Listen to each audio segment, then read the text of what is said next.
नमस्ते मित्रों, नमः शिवाय। स्वागत है आपका मेरे चैनल में।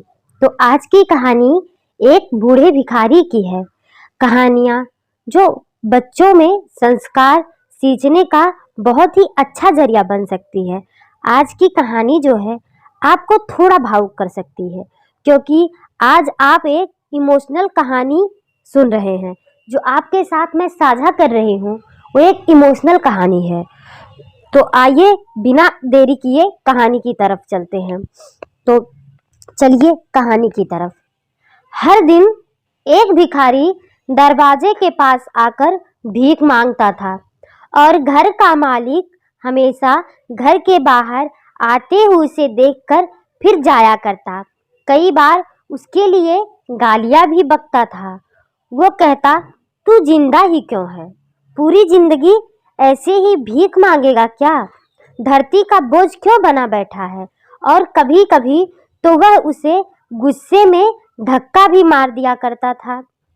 इतना कुछ हो जाने के बावजूद भी भिखारी के मुंह से सिर्फ यही निकलता कि भगवान तुम्हारे पाप को माफ करे।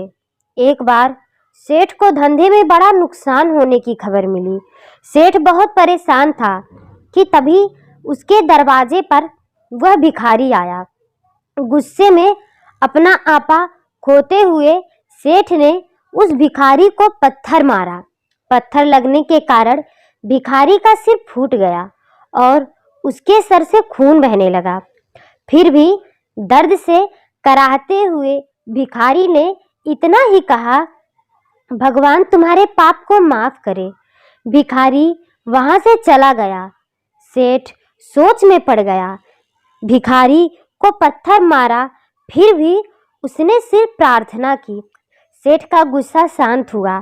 शेर का मन शांत हुआ भिखारी का रहस्य जानने के लिए। सेठ ने भिखारी का पीछा करना शुरू किया। भिखारी जहां जहां जाता सेठ उसके पीछे पीछे जाता। सेठ ने देखा कि कोई उसको खाना देता है, कोई उसको मारता और कोई उसको अपमानित करता, तो कोई उसे गाली देता। लोग भिखारी के साथ चाहे जैसा व्यवहार करते, लेकिन भिखारी सबके लिए एक ही प्रार्थना करता कि भगवान तुम्हारे पाप को माफ करे। अब रात होने को आई थी। भिखारी अपने घर जाने के लिए लौटा। वो अपने घर पहुंच गया, लेकिन सेठ अब भी उसका पीछा कर रहा था। एक पुरानी टूटी हुई खटिया पर एक बूढ़ी औरत लेटी हुई थी। काफी कमजोर और बीमार लग रही थी। वह भिखारी की पत्नी थी। अपने पति को वापस आता देख वह खाट से उठ खड़ी हुई। पत्नी ने अपने पति के भीख वाले कटोरे में देखा तो सिर्फ आधी बासी रोटी थी।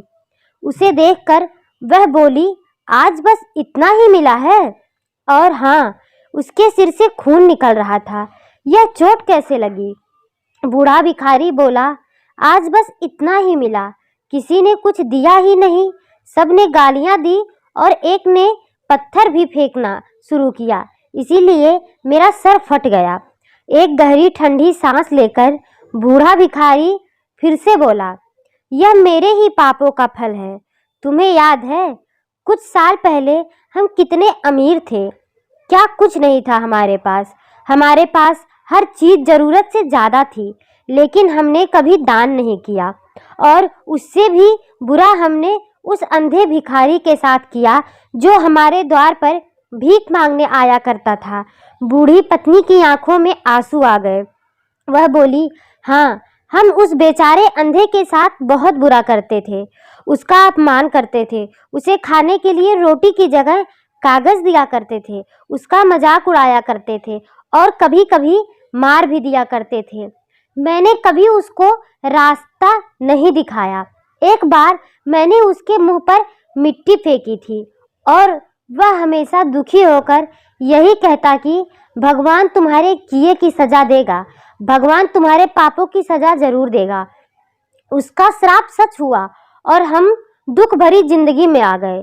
भिखारी बोला, हाँ, उसका श्राप सच हुआ, इसीलिए मैं किसी को बद्दुआ नहीं देता।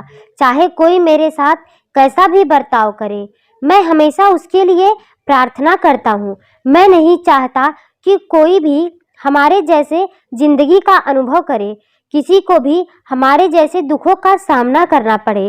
वो नहीं जानते कि वह कितना बड़ा पाप कर रहे हैं, इसीलिए अनजाने में हुए पाप की ऐसी सजा किसी को भी नहीं मिलनी चाहिए।